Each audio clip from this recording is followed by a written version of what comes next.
right, y'all, we're here. Clutch and Chill Podcast. Welcome, welcome, welcome. It's your boy Lavelle Lycan. It's your boy Jaheim. And it's your boy Double A, Anthony X Anthony. What's going on, everybody? All right, y'all, what's going on? It's been a minute. We've been doing this. What is going on? What's the update? Okay. Well, for the update from me over here, TikTok is trending for me, as everyone knows. Follow me on TikTok at Anthony X Anthony.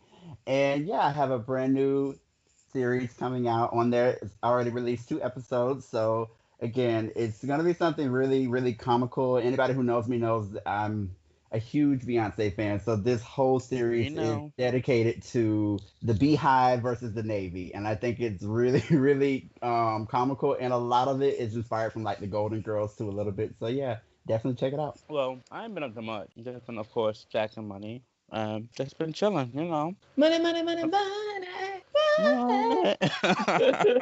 Yes, money, podcast, TikTok. All right, we all got here. Now, the only thing I've been doing is working on, I'm still getting this clothing line down so I can launch it at the end of the year, as well as music and stuff. And of course, continue doing all these projects. Oh, and getting back to walking. So, yes. Um, Congratulations to that. yes, That's a it's big been a step. I've journey. been I've been watching your videos on Instagram, Facebook, That's what Snapchat, posts Twitter. are for. Yes, Yes. so definitely. Congratulations to you on that. And again, anybody who is new to the podcast, definitely follow our podcast, Lavelle Lycan. He is definitely have a story to be told. Follow So the podcast all together. Clutch and Chill yes, Podcast. but Get we y'all want to in here. we want people to see the story. The Get transition is in really here. Get in here. beautiful. So yes, Hello. but I yeah, know we all about right, to you be. Are we gonna guys. be lit summer 2021 or what? I ain't finna be lit. I'm finna be Uh, lukewarm like somebody's oven on 340. Lord have mercy. And on that note, so we're gonna go ahead and talk about it with the entertainment section of our podcast. So let's get into it right now. Okay. So lately in the world of entertainment and gossip, I want to bring to the attention of Todrick Hall bringing out the glass slippers for our very own Black princess that is Brandy. Again, that whole concept was truly, truly magical and beautiful. And just to pay homage to Whitney Houston's vision, who was the executive director for Cinderella, and to see it resurface 25 years today on Disney Plus is truly, truly magical. So, congratulations to Todrick Hall and Brandy on that. Definitely want to shout out Ariana Grande, Meg, and Doja for a real hot girl video. That video was hot. Okay, if you have not checked out her music video, it is definitely one to yeah, definitely watch at the late hours of the evening. I can definitely see Ariana is exploring her more promiscuous side. So yeah, definitely it's a video you want to take a look at.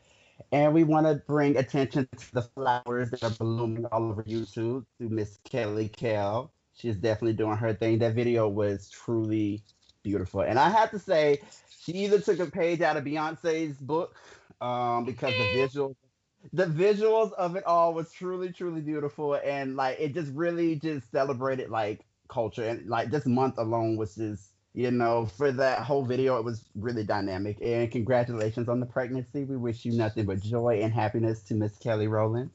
March 14th, let's talk about the Grammys. The Grammys is coming up, you guys, and I am a little disappointed that it's not this month, but due to COVID-19, that's not going to stop the Grammys. So March 14th. So we have Doja, Halle, Meg, Beyonce, and so many nominated projects that are on the panel this year. But the one section that really has my interest would be Record of the Year. It features Beyonce, Doja, Meg, and so many other people. And I'm very, very curious to see who is going to take that home. So again, March 14th, make sure you have your televisions glued for that. So it's definitely going to be a show-stopping experience. And my last tip that I want to leave you guys, or my last little nugget, is if you have not checked out the exclusive interview for Raz B, and if you don't know who Raz B is, let's go back to the B2K days of when music was music, and he definitely has a story that he is getting ready to turn into a whole docu-series. So kind of not really surviving R. Kelly, but really just something to bring light to Surviving the Chris Me Too Stroke. movement. Yes. So we are very, very excited for Raspy. If you haven't checked out that interview, it's an hour long. Check it out on Hollywood Unlocked. It's truly, truly eye-opening, and I cannot wait for the docuseries to come out and for him to just shed light on his real story. So yeah. Yeah, amen to that. That wraps I'm it up from my interested in that one. section. But yeah. Well, I want to talk social. This one here, it kind of gets to me. Have you guys heard of Eli McLean? He died back in, excuse me, he was killed back in August 24th of 2019. I actually didn't learn about his death until last year, sometime in the summer. A cop obviously stopped and frisked him for being black. And just yesterday or the day before, it was finally released that the cop had no reason to stop and frisk him. And there's still no charges being brought up on the officer yet. But today, Colorado, that's where he's from, they're doing an independent investigation on his death. My question is, when is enough going to be enough? Like, first of all, cause if you go back and you look at the video, and you can tell the boy was just a sweet soul or whatever. You go back, you look on the video. The boy didn't do nothing wrong. Right. And I'm sorry, I get like kind of emotional talking about him. As you Nothing wrong with it. He's sitting up there screaming in the video like how he's in a regular bystander. You know, he doesn't do anything. He's not breaking the law. This, that, and the third. And just hearing this kid cry out for his life, and boom, taken like that. I wanted to shed light on this story because I don't feel like he gets the praise that Breonna Taylor, George Floyd, and all of them get. I feel like they always leave him out in the dark, in my opinion. Okay. Yeah, Yeah, I definitely- could be wrong, but I feel he does not get the same hype that they get. Not trying to say that their death should be hype, but at the end of the day, it's something that we need to go ahead and shed the light to. Here it is, going on 2 years later, and there's still no charges brought up on the officer as of yet. It's interesting, and I'm glad you actually shed light on that topic, and I think it's something that again, part like with that, the Me Too movement, there's a lot of things, black on black crimes, a lot of things that are not really brought to the light unless it's like mainstream. So again, for people that are listening to the podcast, I do encourage everyone to do their own independent research on the topic because it is something very serious, and I think that the more we talk about it, the more his name will be brought up, because I feel like it's only certain ones that are shown publicly. Like, I feel like, with news stations and things like that, they will show the world what they think we should see. But, there's so many other killings that are going on. There's so many black lives that have not been accounted for. So, again, it is something that I think all of us should, independently do research on, in any way that you can get out and be a voice in your community. Absolutely. Yeah, because it's a ton of black folks that's been killed by the police within the past 10 years. That's a lot of black folks that haven't got their uproar and their rage about it. Which it's sad though, but that's the justice system for us. All right. I'm wrapping up my little section there. And with that, we're gonna go ahead and flesh it on into this clutch section. Child. I mean, we all need to be getting empowered about all these movements that are going on, and everybody's sleeping on everything right now. It's a whole wake up at the moment. But to continue to this clutch section of our podcast on this episode, we are talking about OnlyFans. Y'all nasty. OnlyFans, what do we think about it? Where does it come from? Somebody, one of y'all, okay, what is OnlyFans? Let the people know, what is OnlyFans to y'all? OnlyFans is a platform for any social influencer, whether it be celebrity, a gymnast, what have you. It's a platform to give back to their fans or to their listeners or to their audience, whatever you choose to call your followers, to show another side of your art. So, for example, if you're a musician, obviously we release music on Spotify and Apple Music, but it's more of a platform to give your fans that next level of your craft. And I really believe that's what the platform is for. It's meant to give your viewers or your audience a chance to see another side to your talent. I agree with you on that. I'm going to say everything Anthony said. Okay, so, and the reason why I want to do this topic, it goes along with some other topics further down along with the episodes and the several other episodes that we do. But I feel like people who are on OnlyFans are very judged, are not really respected like any other people. I feel it just brings us back to those times where it's just like, oh my God, you are gay. So if you're gay, you're like this, that, and the other. And people come up with these assumptions. So now it's like, oh, you're on OnlyFans. You do this. You sell this way. You're this type of person. Da da da da da. And it brings up so much controversy when people are right now in the pandemic that we're in are just trying to like do stuff to like make money, as well as there's like people out here with stories about how like a lady, she was just talking about how like she decided to get on OnlyFans, and there was a point in time where she lost her job, she didn't have no point of income, so she's heard people doing OnlyFans, she put her pictures on there, and she made money from it. She was able to pay her first and second months of rent. So I mean, it's became a lifesaver for folks. But do you feel like OnlyFans is respected or looked at different by others? Also, do you feel as everybody can be on OnlyFans? And before y'all answer this, actually, I want to go back and say, right off of that, can anybody be can OnlyFans be for everyone?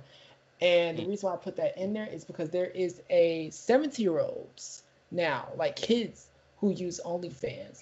And yes, it's eye-opening to a lot of us because it's just looking like, okay, well, most people know OnlyFans as an adult thing, but OnlyFans is also like, like me personally, I follow a chef on OnlyFans because he cooks and does recipes, but like his legit stuff, like his free stuff that he does, he doesn't show like details. He just cooks. But in the OnlyFans version, he literally like goes into detail. Like we get to see him go shopping, all the type of stuff, the full list. So once again, do y'all feel like people are respected or a little different on OnlyFans, and can it be for everyone? I feel like it depends on what you use it for. Because a lot of people, I feel like, especially with OnlyFans, I don't feel like that they are respected people. I feel like a lot of people do place judgment on it. Me personally, do I feel like OnlyFans is for everybody? No. And what I mean by that is because I only think of OnlyFans one way, and I'm not gonna sit up here and lie about it. I only think of OnlyFans as for porn. That's just me, you know. So I don't feel like everybody is made and built for porn.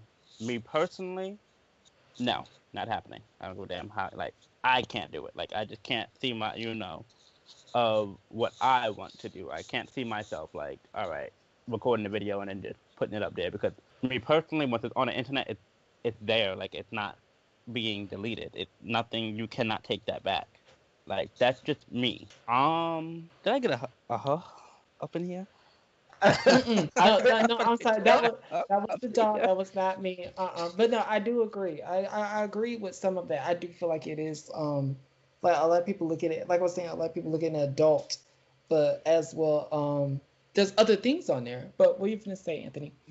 I I like that question, and the only thing, and please do not feel like I'm attacking you, Chester, or anything like that. But I do want, like, the way you came at that is like when we look at OnlyFans, we, like you said, the right mindset is people look at it for porn. Like that's just, let's just call it what it is. A lot of people look at that. However, what society does is like when we look at something that we are not used to or we don't understand it, it's prejudged, it's not the norm, especially for people of color. We're just gonna say that, and we're not trying to make it a race thing, but I know we are the biggest judges of like character, of just anything that is frowned upon differently.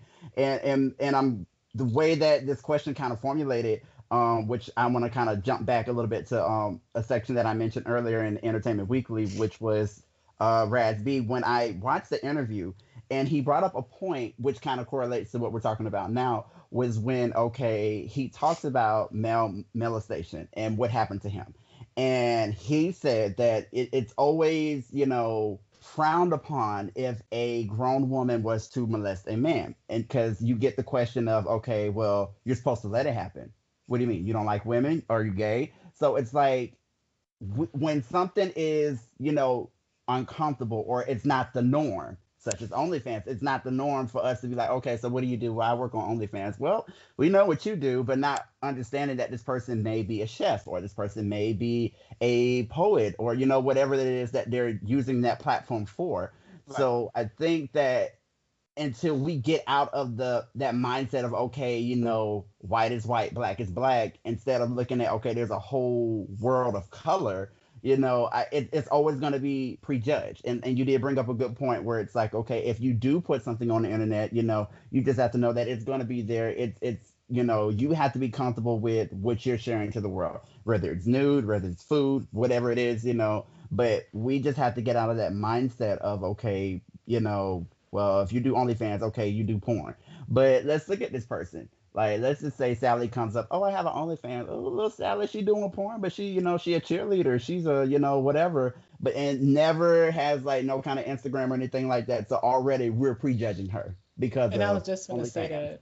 You know I what I was mean? just gonna go into the 17-year-old I brought up. So do y'all I feel wonder like that there is that a no. 17-year-old, the 17-year-old boy Mhm. is a boy who uses OnlyFans, just like a couple of other like youngers, they got OnlyFans for like paying for like their comedy skits and Okay, doing so different things of that nature. So even though he's doing this on OnlyFans, and OnlyFans is just like a Patreon and some other forms, because there is Patreons and things of that nature who also have adult content that people pay for. Do y'all feel like, and piggybacking, combining this statement all the way back to what Anthony was saying with Raz B, do you feel like by this boy being in this environment on this platform, like we have like this adult platform that everybody's coming in here on. So let's just say David goes and looks at whoever this person is over here and happens to see this young boy and is expecting that. Does you think that's like how these cross situations are becoming? Like, okay, you put the 17-year-old on this platform, even though he's doing this, but now we have a person who just was getting hot and bothered by this person and pops up and sees the 17-year-old.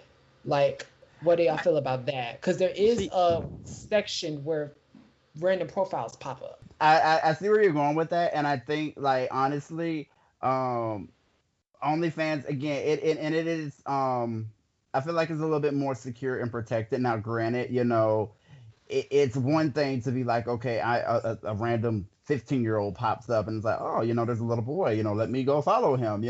Again, I think that says a lot about a person, but I feel that, again, depending on what you're looking for, um, I would just say that just be mindful. And for like the young listeners out there that's listening to the podcast, if you have an OnlyFans and you're ever in that situation where someone like an older person, that has a profile, they come up to you and is like, okay, hey, I thought your page was gonna have such and such. Just be mindful to, tell a parent, tell, a local officer, anybody, because again, I get where you're going with that. Because that can go one of two ways, because Do we are you not feel like it but encouraged. should display age? I feel Like like they they should should start doing No, display age age? in a way. Yes. I don't think Me so. Yes, yes, me no. Oh, this is personally, good. I because mean, I why? I feel like OnlyFans again, like I said, I've never been on the site, so I can't sit up here and say like what the site looks like, what the site does. But when you Mhm. hear the term OnlyFans, like I said, 9 times out of 10, most people they think adult content. Do Right. I feel like the 17-year-old should be up there? No, who's to say that the 17-year-old should be on Snapchat, Instagram, and things like that too? Because again, that's adult content also. So I can't say that he shouldn't be up there because at least he's up there using it for the right reasons. You get what I'm saying? He's using it up there to go to college. So I got to, because again, mm, It's just that whole thing of like, okay, let's look at it this way. Like, okay, let's look at for prime example, Doja Cat, female MC, correct?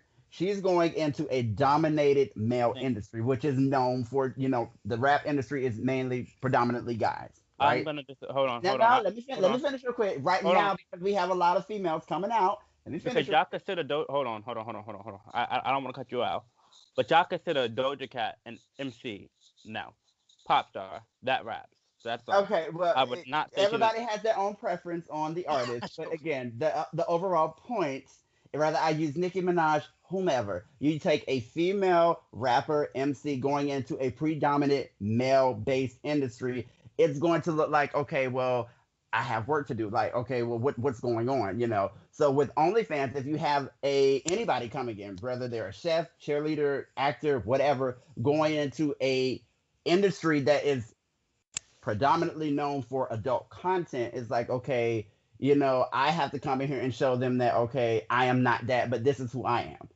So you let your brand speak out. So you're on this platform, a free platform, whether you choose to sell or just do anything for free, it's for your audience. So I feel at the end of the day, when you come into something knowing that you're going to be judged for it, you have to let your work speak for itself. And then that title, that tag, it comes off of, okay, well, we know that her OnlyFans is lit because she's always showing like this, and this, and it's not like that whole pornographic tag. It goes away. That's just my view on it. Like I said, you have to get out of that mindset of, okay, it's porn. Yes, right now OnlyFans, this is what's jumping because that's what's selling. You have celebrities doing it, you have the basic people doing it. Like everyone's doing that because they know that's what's working. But let's say a cheerleader comes over here and pops off, and now next thing you know, the whole website's going to be filled with cheerleaders. You know what I mean? So until something else comes along that trends on this website, you know, everybody else is going to want to go do it because they know this is what's making money. So again, you have to like, it's about your talent, which you bring to the table. This is why this topic was like the clutch section. But I love the different opinions on it because I do feel like and I do was gonna say with just I do feel like there should be a way where we can kind of get a glimpse at the age appropriate. So like just for like the pedophiles of everything. Hello. So it's just like just on that note, like okay, if I'm just going through and you see like, oh, this is a little boy, oh crap, he's like 16 years old. Okay, I'm not gonna be touching this. Like just kind of get that warning shot, like, or just be like, 18 and up, like an 18 and up sticker, something just to identify like this is the minor, this is the adult, just for that scenario. But that's my question. Okay, I just want to jump in on that one real quick because of the tag, and I get that. That's just like anybody signing up for a website. That's like, okay, you have your parental tags and things like that for you are agreeing to such and such. So I feel like with OnlyFans, because it's not a pornographic site, I feel like you necessarily shouldn't have to have a tag because let's just say there's that's the label. I'm sorry. That's the professional description label that they hint to keep it on all, on the platforms that it's on, to keep people going. But I feel like at the end of the day, like you were saying, like, it's like what skills people share. We all know, like, if you put a chart up and you say what's selling the most on OnlyFans, we'll know it'll be the adult entertainment before we got a cooking chef, a kid doing comedy skits, and like motocross, chick. Right, but I just feel like at the end of the day, if it's an adult, like, I mean, let's just say there's child stars on there, correct? Singers, things like that, they have an OnlyFans. So again, let's just say, okay, for me in my profession, as an A&R or any kind of music producer that's looking for talent or whatever, so I just know I'm just gonna let me stop right here because this is a child, so I'm just not gonna touch this page. You know what I mean? So it's like, again, like I don't feel like you should have to like put that tag on there to say, okay, well, this is a minor, let's just not do that. You know what I mean? Because we don't know what it is that they're. I feel like to the people, like if I'm looking at something adult and I see like this guy that's like, okay, he looks like he's of age and I'm not paying attention and I click it, then to realize that this person is a whole under 18 years old, that will, literally like notify a person. That will like make somebody, like really click real quick. Like, oh my God, like I thought this whole 16, 17-year-old child was hot stuff. Like, no. And we don't also got to remember I feel like it safeguards some things when it comes to people. Like it safeguards some things. But well, that's why that's the clutch session. But what grinds my gears about this whole thing is the getting ripped off part of it all. I feel like people need to like focus on upgrading others, basically encouraging others to like, okay, like embrace yourself and do this and do that. And like, just like let people be people. But I feel like there's a lot of celebrities. There's, I forgot her name at the moment, but a celebrity who basically when OnlyFans first came out, she made about, over several $million overnight. And it was all a lie. Like she basically told the crowd that, oh, I'm going to release some nude photos. Go subscribe. Go get your money, get your money's worth. And of course, several people did. When you're a celebrity with several million followers, Rihanna say, oh, I'm finna go, post naked and everybody's going to jump to it because we thinking that's what we're going to get. And it turns out all she did was basically put some sheets over her and it's like, oh, I'm nude. Like, no, girl, this is not what we all want to see. So she started because of that flaw right there. That flaw made it so impactful on OnlyFans that she started the reason why people now have a cashback button, basically saying like refund button. Basically, she started that because at first there was no refund button. It was just you're gonna pay this and this for the subscription. It was done. But since that happened, OnlyFans has said, okay, like we're gonna make a refund button. So now, since we're getting all these complaints about this, and she did mislead a very popular crowd, now we're gonna refund this back to this person and all these other people, all because of this one person. So I feel like celebrities need to stop ripping off folks when they know like what is going on. Like there are people on here who are literally, once I said at the beginning, they are literally using this platform to make money. They're using this platform to like really get where they need to go for the moment in time. And I feel like if you got folks that are lying and taking it, not as seriously and messing up for others, it's like, well, everybody's on there a fraud now. So it's like, well, no. Then we gotta like pay attention to the celebrities. So that was my only thing about what grinds my gears. But what was it, Chester? Hold on, cause anybody that know me, Four from Black Ink, now he got an OnlyFans. Now I got it.